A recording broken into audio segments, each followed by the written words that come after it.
gostaria de começar fazendo essa pergunta, que essa pergunta também eu fiz internamente com o Caio Ribeiro.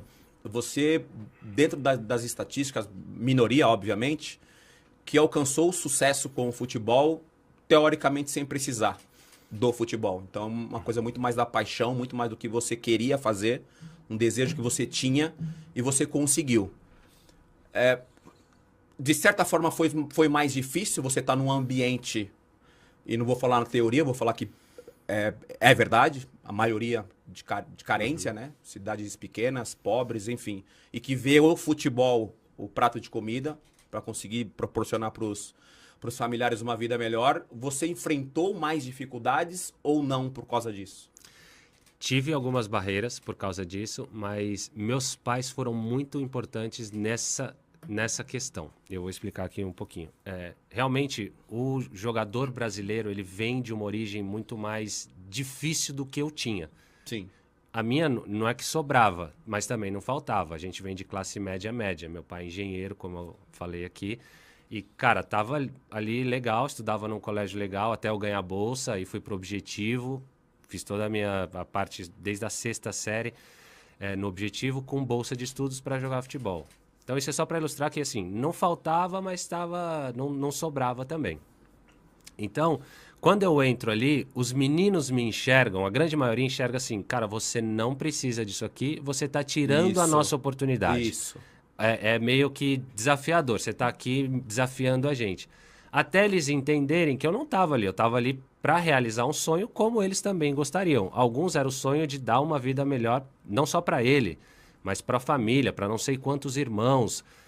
Então, esse desafio para mim no começo foi difícil, mas por que eu falo dos meus pais? Porque eu nunca morei em concentração, mas eu morava perto do Morumbi. Então, os meninos que não iam para casa no final de semana, meus pais levavam para minha casa. Então, muitos deles cresceram dentro da minha casa com os meus pais. Minha mãe cozinhava, fazia alguma comida assim e tirava eles um pouco do ambiente de concentração e trazia para minha casa. Então, eles viram um pouco que eu não era ali uma ameaça, que eu também estava atrás do meu sonho, da minha vontade, e que, assim, podia contribuir, colaborar muito com eles ali, e cada um ia procurar o seu espaço. Então, foi uma caminhada difícil no começo, mas depois foi muito legal. E aí entra muito essa questão do amor, que para mim, falar de amor acaba sendo um clichê, né? Você fala, vai falar de amor de novo. Mas não, para mim realmente o futebol sempre foi uma paixão. Eu amo futebol. Eu amava jogar futebol, eu amo torcer, amo ir lá no Morumbi assistir jogo de São Paulo, amo torcer pelos times que eu já joguei, amo estudar futebol, desde que eu parei, vim fazendo os cursos aí, que eu amo estudar futebol. Então, eu amo o futebol, eu gosto muito desse esporte. Então, tudo que eu fiz ali era pelo amor que eu tinha pelo esporte. Claro, depois virou profissão e tudo mais, mas o amor pelo esporte. Quando você passou a acreditar que a Europa seria um passo real? Porque você começa num São Paulo, um São Paulo diferente do que a gente vive hoje, né? Sim. Hoje tem muitos jogadores que se comparam ao Kaká, de repente se comparam ao que eu fiz e a outros jogadores, e essa comparação eu sempre achei injusta, né? Cada um, obviamente, tem o seu talento, tem o seu espaço.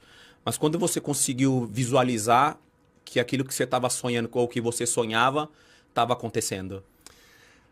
Eu acho que conforme as coisas vão acontecendo, você começa a ver, opa, tá chegando, né? Tá se aproximando. Então, minha passagem no Profissional de São Paulo, na primeira passagem, foram 2 anos e meio. E aí, foi um momento difícil que o São Paulo vinha muito... Você fez todo o processo? Infantil, juvenil, juniores e profissional? Hoje mudaram a nomenclatura, né? Mas era dente de leite, infantil, juvenil, juniores. Eram essas 4 categorias. Você passou por todo esse processo? Passei por todas. Entrei ali com 12 anos na categoria de base. Meu primeiro treinador foi o Paulo Nani.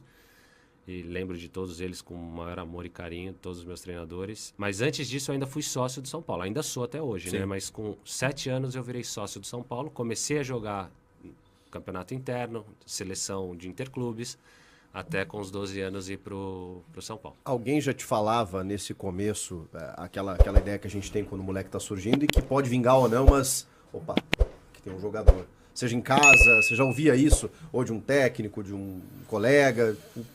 Cara, investe, insiste que acho que pode sair alguma coisa.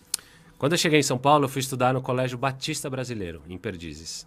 E aí o professor de educação física foi o primeiro, o professor Rodrigo Montoro. Chamou minha mãe na escola e falou assim, olha, isso que você está falando. Não vou falar que seu filho vai ser jogador, mas ele é diferente dos outros alunos. Então eu aconselho a senhora a colocar ele numa escolinha de futebol. E aí minha mãe me matriculou numa escolinha de futebol perto da minha casa, professor Andrés.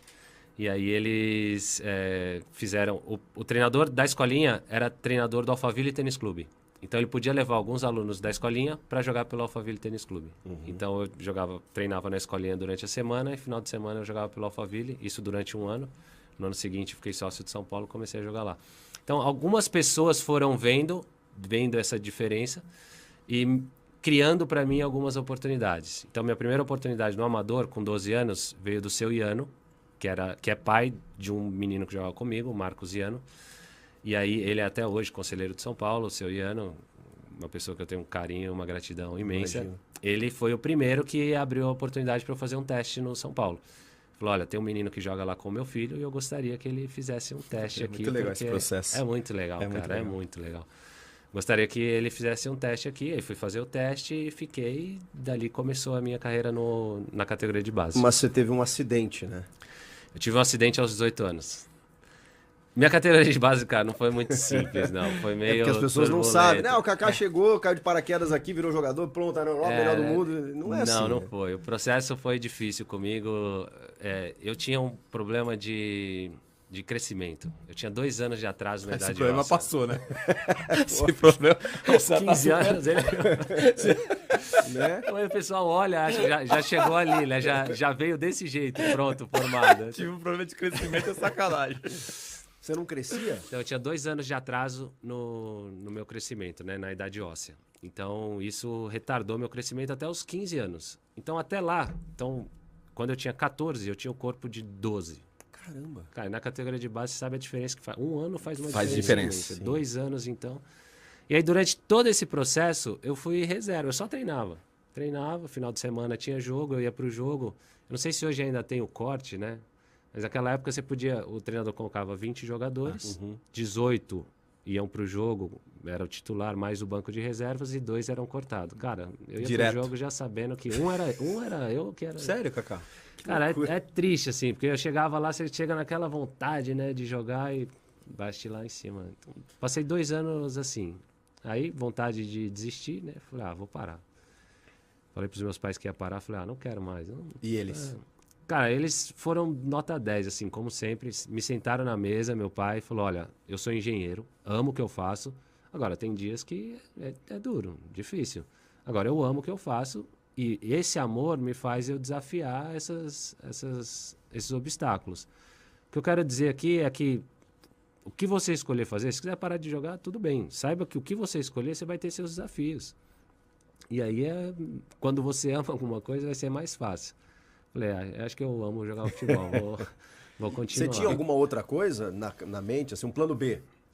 Zero, nada assim. Era só futebol. Cara, minha vida era ia pra escola de manhã, minha mãe me deixava eu e meu irmão à tarde no clube, a gente passava o dia no clube com os amigos jogando futebol, praticando esporte em geral.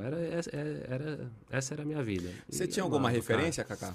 Já quando você começou a vislumbrar ali a possibilidade de se tornar jogador e tudo mais, Cara. Era o Raí, sempre foi a tua referência? Pra mim sempre foi a referência, porque cresci nessa idade, né, ali 12, 13 anos, era a época que o São Paulo tava voando, o Raí, o grande nome, campeão mundial, aquele jogo com o Barcelona que ele faz o gol. Que ano que é aquela foto que a gente tem junto? Você pequenininho, cara. Eu já tava naquela foto a gente tem uma vai foto ser dele pequenininho, cabelinho assim de tigelinha. 97, né? assim. Eu tava começando ali também. De eu subir profissional. E o Denilson era uma referência pra gente da categoria de base, porque ele...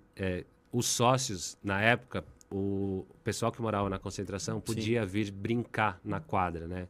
Então, toda sexta-feira à noite, quem era sócio sabia que o Denilson ia jogar na quadra. Na última quadra do clube, ele ia pra lá brincar. Olha aí. Cara, é uma palhaçada. Porque ele pegava a bola, rabiscava, ninguém, brincava, ia lá pra frente, voltava. Levava a bola pra casa. E aí todo mundo ia pra lá pra ver o Denilson jogar. Então, nessa época, a gente já ia pra lá pra ver o Denilson jogar. Aí, depois que eu entrei no Amador, tive a oportunidade de conhecer ele ali. Aí tem uma foto no saguão do Morumbi.